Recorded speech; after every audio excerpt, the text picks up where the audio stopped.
اعوذ باللہ من الشیطان الرجیم بسم اللہ الرحمن الرحیم۔ اسلام ان آور لائف یہ ایک اسلامی یوٹیوب چینل ہے جس پہ مفتی سجاد حسین قادری صاحب روزانہ درس قرآن پاک ترجمہ اور تفسیر بیان فرماتے ہیں۔ اس چینل کی ویڈیو کو لائک، چینل کو سبسکرائب اور بیل آئیکن کو پریس کر کے اور ویڈیوز کو دیکھ کے آپ اپنی دنیا اور آخرت کو سنوار سکتے ہیں۔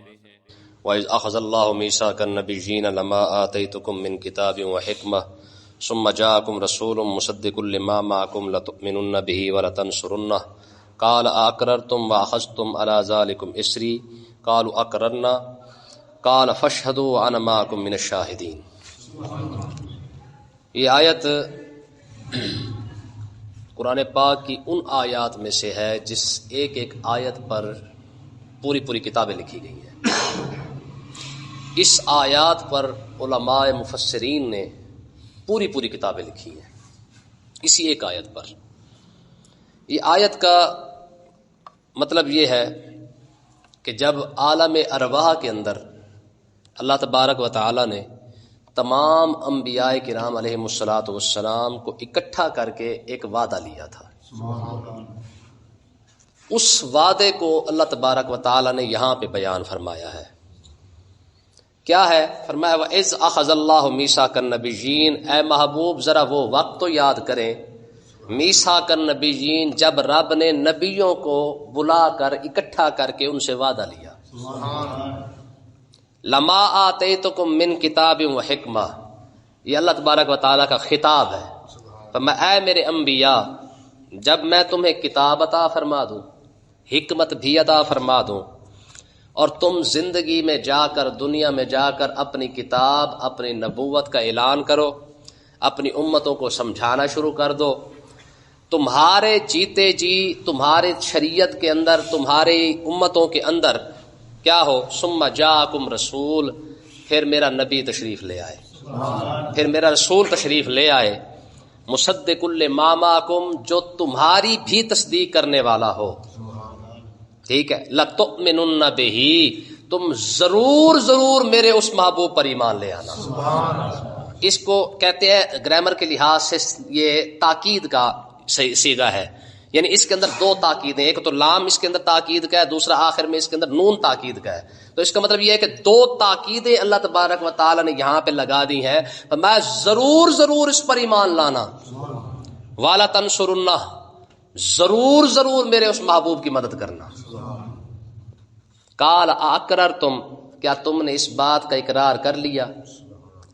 یہ اللہ تبارک و تعالی انبیاء کو فرما رہا ہے، میں اس بات کا اقرار کرتے ہو، وَأَخَذْتُمْ عَلَىٰ ذَٰلِكُمْ إِصْرِي، میرے بھاری ذمے کو تم اٹھاتے ہو۔ قالوا اقررنا، انہوں نے کہا پروردگار ہم نے اقرار کر لیا، ہم نے تیرا بھاری ذمہ اٹھا لیا۔ فما قال فاشهدوا، پھر تم اس طرح کرو ایک دوسرے کے گواہ بن جاؤ، اس بات پر ایک دوسرے کے گواہ بن جاؤ۔ آدم تو شیس علیہ السلام کا گواہ بن جا، شیس نو کا بن جائے، نو ابراہیم کا، ابراہیم اسماعیل کا، اسماعیل یعقوب کا، یعقوب یوسف کا، یوسف موسیٰ کا، موسیٰ عیسیٰ کا۔ فرمایا سارے کے سارے ایک دوسرے پر گواہ بن جاؤ، کس بات پر؟ کہ جب بھی میرا محبوب تشریف لے کے آئے گا تم اپنی نبوت کو چھوڑ کر، اپنی شریعت کو چھوڑ کر میرے مصطفیٰ کی مدد کرو گے، میرے مصطفیٰ پر ایمان لاؤ گے۔ ٹھیک، یہ وہ عالم ارواح کے اندر جلسہ ہو رہا ہے، اس جلسے کے اندر خصوصی خطاب رب فرما رہا ہے۔ ٹھیک ہے، فرمایا قال فاشهدوا، تم ایک دوسرے کے گواہ بن جاؤ۔ جب گواہ بن گئے فرمایا انا معکم من الشاہدین، میں بھی تمہارے ساتھ گواہ ہوں، میں بھی اس بات کی گواہی دیتا ہوں کہ میں نے یہ بات کی ہے۔ ٹھیک ہے، تم سے جو میں نے ذمہ لینا تھا وہ تم سے لیا ہے، تم سے اقرار کروایا ہے، تم بھی ایک دوسرے کے گواہ ہو۔ قیامت کے دن اگر میں پوچھ بھی لوں ہاں انبیاء وہ جو میں نے تم سے وعدہ لیا تھا یاد ہے کہ نہیں، تو پھر ایک دوسرے کی گواہی تو دیں گے نا۔ ابراہیم علیہ السلام کہیں گے مالک مجھے یاد ہے نوح نے وعدہ کیا تھا، نوح کہیں گے مالک مجھے بھی یاد ہے موسیٰ نے وعدہ کیا تھا، موسیٰ کہیں گے پروردگار مجھے بھی یاد ہے عیسیٰ علیہ السلام نے وعدہ کیا تھا۔ کیسی خوبصورت آیت ہے۔ اب اس کے اندر دو مسئلے، اس کرنا ایک اپنا حضرت امیر خسرو رضی اللہ عنہ کا ایک کلام ہے، آپ فرماتے نمی دانم چے منزل بود شب جائے کہ من بودم، آپ فرماتے ایک رات نا میں ایسی محفل کے اندر گیا، نمیدانم چ منزل بود، مجھے نہیں پتا تھا کہ وہ کون سی جگہ ہے، شب جائے کہ من بودم، جس رات میں پہنچا نا وہاں پر تھا کیا، نمیدانم چ منزل بود شب جائے کہ من بودم، بہر سو رقص بسمل بود شب جائے کہ من بودم، کہتے ہر طرف سے جو ہے وہ ایک محبوب بیٹھا ہوا ہے اور اس کے ارد گرد دیوانوں کی طرح جو ہے وہ دوسرے پھر رہے ہیں، دوسرے لوگ محبوب کے ارد گرد دیوانوں کی طرح جو ہے ایک دوسرے پر پھر رہے ہیں. کہتے ہے پتہ ہے کیسا، کہتے پری پیکر نگارے سرو قد لال رخسارے، سراپا آفت دل بود شب جائے کہ من بود. وہ کہتے کمال کا محبوب ہے، سرو پری پیکر نگار، کہتے ہیں محبوب ایسا ہے کہ سر سے لے کر پاؤں تک کمال ہی کمال ہے. پری پیکر نگار، سرو قد لال رخسار ہے، سر ایسا قد مبارک ایسے ہے جیسے سروں کا بوٹا ہوتا ہے. سروں کا بوٹا دیکھا ہے وہ جو بالکل سیدھا سیدھا لمبا ہوتا ہے. کہتے ہیں سرو قد لال رخسار، کہتے ہیں کہ اس کے کمال قد ہے، بالکل سروں کے بوٹے کی طرح اس کا قد ہے. لال رخسار، اس کا ہر ادا ہر انگ سے نوری نور پھیل رہا ہے. سراپا آفت دل بود، سر سے لے کر پاؤں تک آفت ہی آفت ہے. شب جائے کہ من بودم، جہاں پر میں تھا. آگے کیا کہا کہ وہ جگہ کون سی ہے؟ وہ کہتے ہیں خدا خود میر مجلس بود، خدا خود میر مجلس بود. کہتے اس محفل کا سرپرست اعلیٰ اور خصوصی خطاب کرنے والا خود خدا تھا. خدا خود میر مجلس بود، اس محفل کا سرپرست اعلیٰ اور اس محفل کا خصوصی خطاب کس کا تھا؟ اللہ تعالیٰ کا. سراپ اپنا خدا خود میر مجلس بود، اندر لا مکا خسرو، اور محمد شمع محفل بود شب جائے کہ من بود. کہتے اس محفل کا مہمان جو خصوصی ہے وہ حضور کی ذات تھی.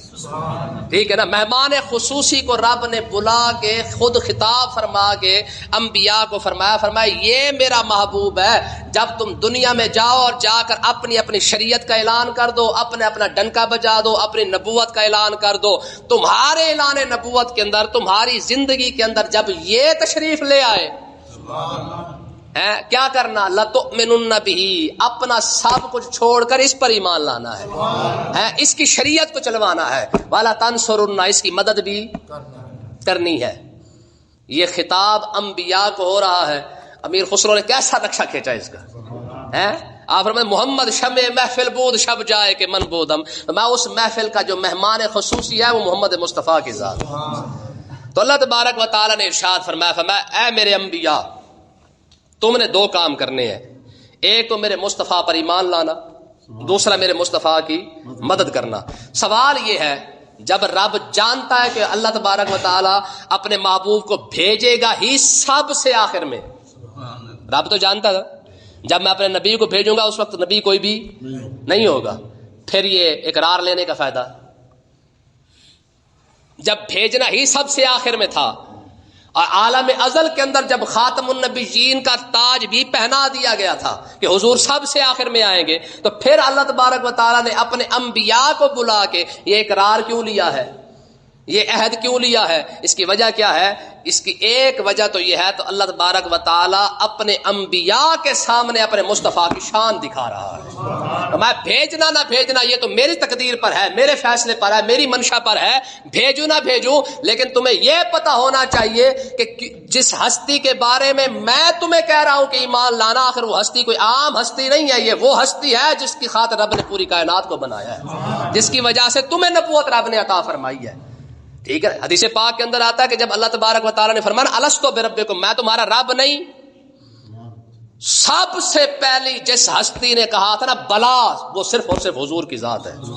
میں حضور سے سن کر پھر انبیاء نے کہا تھا ہاں میرے مالک تو ہی ہمارا رب ہے. یہی وجہ ہے علماء فرماتے ہیں کہ حضور عالم ازل کے اندر انبیاء کے بھی استاد ہیں، کیونکہ آقا علیہ السلام سے سن کر انبیاء نے بلا کہا ہے، اور انبیاء سے سن کر پچھلی امتوں نے کہا تھا کہ ہاں مالک تو ہی ہمارا رب ہے. عالم ازل کے اندر بھی حضور انبیاء کے استاد ہے. اچھا، انبیاء تو دنیا سے تشریف لے گئے، حضور سب سے آخر میں آئے، لیکن جو وعدہ رب نے کیا تھا کہ میرے نبی پر ایمان لانا اور مدد کرنا، اس کا مطلب یہ ہے کہ جب ہم نے کلمہ پڑھ رکھا ہے ہمارے اوپر تو سب سے زیادہ ذمہ داری آ گئی کہ ہم حضور کے دین کی مدد کریں. نہیں قیامت کے دن رب پوچھ لے ہاں بھائی میں نے انبیاء سے وعدہ لیا تھا وہ نبی تشریف لے آئے تم مدد کرنا میرے نبی کے دین کی. جب انبیاء چلے گئے تم نے تو میرے نبی کا کلمہ پڑھا تھا, بتاؤ تم نے میرے نبی کے دین کی کتنی وفا کی ہے؟ سوال بنتا کہ نہیں؟ خدا کی قسم پھر یہی بات ہے. اس لیے ہم صحابہ کرام کے تو گزرگاہ کو بھی ہم سلام کرتے ہیں کہ انہوں نے سب سے زیادہ وفا میرے نبی کے ساتھ صحابہ کرام نے کی ہے کہ نہیں کی ہے؟ حضور دنیا کے اندر تشریف لائے, تشریف لانے کے بعد حضور دنیا سے تشریف لے گئے, لیکن جانے کے بعد ان صحابہ نے حضور کے وصال کے بعد سب سے زیادہ وفا حضور کے ساتھ کی ہے. دنیا میں تھے تب بھی حد تھی, لیکن دنیا سے جانے کے بعد حد نہیں ختم کر دی. کیوں جی؟ آقا علیہ الصلوۃ والسلام دنیا سے تشریف لے گئے, صحابہ کرام حجرے کے اندر بڑھ کے نہیں بیٹھ گئے کہ نہیں جی اب حضور سے جب حضور کا وصال ہو گیا تو اب ہم نے کیا کریں, ہم کہاں جائیں, کیسے کریں. نہ, جیسے حضور دنیا سے تشریف لے گئے تو خلیفہ اول سیدنا صدیق اکبر کھڑے ہو گئے, انہوں نے کہا ما محمد الا رسول قد خلت من قبلہ الرسل. میں حضور دنیا سے تشریف لے گئے تو کیا ہو گیا, حضور ہمیں دین نہیں دے کے گئے, ہم نے اب اس دین کی خاطر لڑنا بھی ہے, مرنا بھی ہے اور چپے چپے پر پہنچانا بھی ہے. یہ ہے دین کے ساتھ وفا. صحابہ نے کی ہے کہ نہیں کی ہے؟ اس لیے حضور کی نگاہ ناز دیکھ رہی تھی کہ میرے وصال کے بعد سب سے زیادہ دین کی خدمت کرنے والے میرے صحابہ ہی تو ہوں گے. اور یہ آج دنیا کے اندر چپے چپے پر جو اسلام پھیلا ہے یہ انہی کی برکتوں کی وجہ سے پھیلا ہے. اگر وہ گھوڑا نکال کے گھر سے گھوڑا نہ نکالتے, تلوار نہ نکالتے, تلوار لے کر باہر نہ نکلتے, دین کی خدمت کے لیے نہ نکلتے, تو آج شاید ہم بھی اللہ جانے کون سے مذہب پر ہوتے, ہماری نسل پتہ نہیں کون سے مذہب پر ہوتی. یہ تو ان کا احسان ہے جنہوں نے جناب اپنے گھر کو قربان کیا, اپنی اولاد قربان کی, اپنے وطن قربان کیے, اپنی خوشیاں, اپنے عزیز و اقارب سب قربان کر کے صرف اور صرف رسول اللہ کے دین کی خاطر نکلے کہ نہیں نکلے. ان کی رشتہ داریاں نہیں تھی, پہلے مکہ چھوڑا گیا, پھر اس کے بعد مدینہ طیبہ پہنچے, حضور کے وصال کے بعد پھر مدینہ بھی چھوٹ گیا. کتنی قربانیاں یار ان لوگوں کی. ایک مرتبہ بھی انہوں نے نہیں سوچا کہ جناب ہمارے خاندانوں کا کیا بنے گا, ہمیں پہلے مکہ چھڑوا دیا گیا, پھر مدینہ میں آ کے بڑی مشکل کے ساتھ یہاں پہ ابھی بیٹھے ہی تھے, پھر حضور کے وصال کے بعد پھر کبھی جناب کبھی اپنا کہاں جا رہے ہیں, کبھی کہاں جا رہے ہیں, کبھی کہاں جا رہے ہیں. ایک صحابی کا وصال جو ہے وہ مدینہ طیبہ کے اندر نہ ہو سکا. جتنے صاحب مشہور سارے سے صحابی جو جتنے بھی تھے, کہیں کوئی کسی جگہ پہ وصال ہو گیا, کسی جنگ کے اندر وصال ہو گیا, کسی جنگ کے اندر وصال ہو گیا. حضرت ابو ایوب انصاری میزبان رسول ہے, 6 مہینے رسول اللہ کی خدمت کی ہے.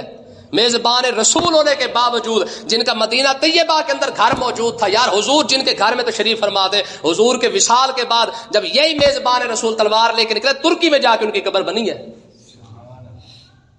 حضرت ابو ایوب انصاری کا مزار کہاں ہے؟ ترکی کے اندر ہے. ان کو گھر پیارا نہیں تھا.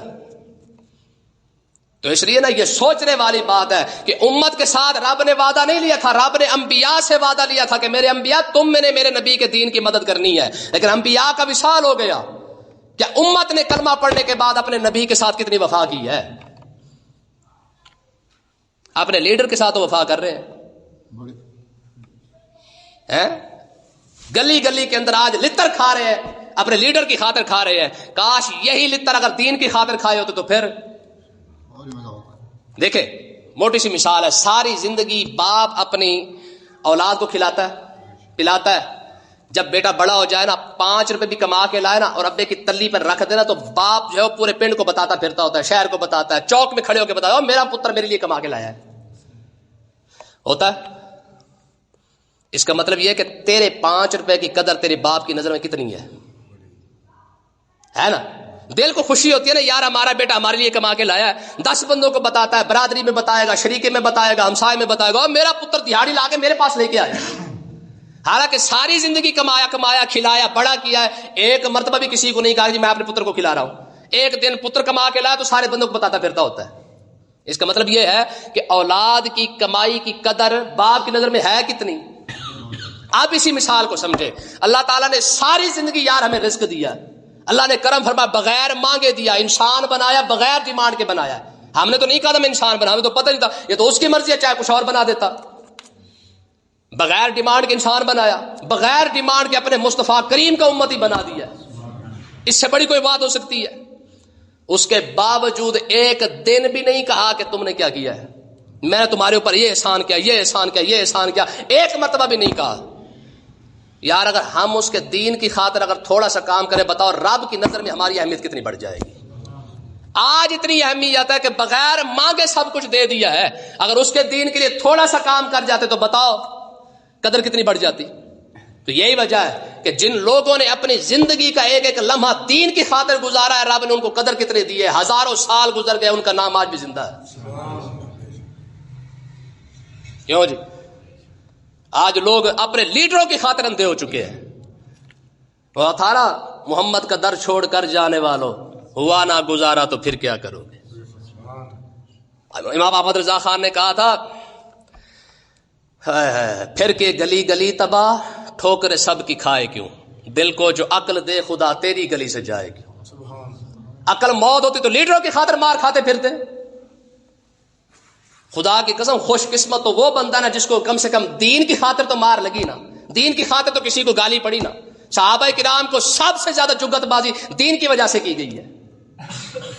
آج کہتے لوگ ہم دین کی بات کرتے، لوگ ہمارے مذاق اڑاتے ہیں۔ بھائی تیرا مذاق نہ اڑائے تو کیا کرے؟ انبیاء کا سب سے زیادہ مذاق اڑایا گیا ہے۔ جس بندے نے دین کا کام کیا اس کا مذاق اڑایا گیا ہے۔ اب یہ مت سوچے کہ جناب آپ کا مذاق نہیں اڑایا جائے گا۔ دین کا کام شروع کریں گے، لوگ جگت بازی بھی کریں گے، تانے بھی دیں گے، میڑے بھی دیں گے، باتیں بھی کریں گے، اے بڑا مولوی صوفی آ گئے یار۔ تو آپ کا کیا خیال ہے؟ انبیاء کے ساتھ سب کچھ یہی ہوا ہے، ان کو یہی کچھ کیا گیا ہے۔